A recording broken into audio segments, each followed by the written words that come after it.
पाकिस्तान मुस्लिम league नून जे सखर ज़िले जे सदर ख़ुर्शीद अहमद मीराणी चयो आहे त पाकिस्तान मुस्लिम लीग मुल्क खे ॾिनल बहिराननि मां निजात ॾियारण समेत मुल्क जी सलामती ऐं ख़ुशहाली ऐं अवाम जी भलाईअ लाइ हर मुमकिन कोशिश करे रही आहे। अहिड़नि ख़्यालनि जो इज़हार हुन ज़िले ऑफिस सखर में मीडिया सां ॻाल्हाईंदे कयो। इन मौक़े ते media coordinator Abdul Fattah Abro पिणु मौजूदु हो।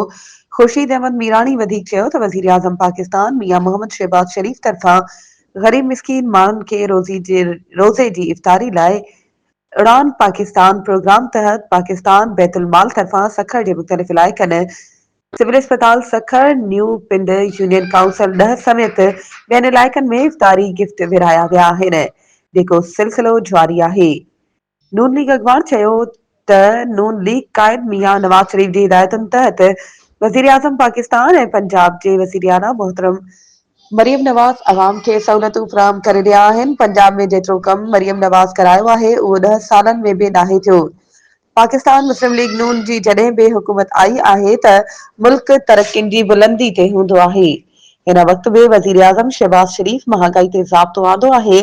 मुल्क तरक्की जी पटड़ी ते हली चुको आहे। अवाम खे सहूलियतूं ॾियण लाइ नून लीग हुकूमत ऐं नून लीग क़यादत जा खोड़े पई। मुस्लिम लीग नून अवामी ख़िदमत ऐं मुल्की तरक्की अवामी ख़ुशहाली लाइ कोशान आहे।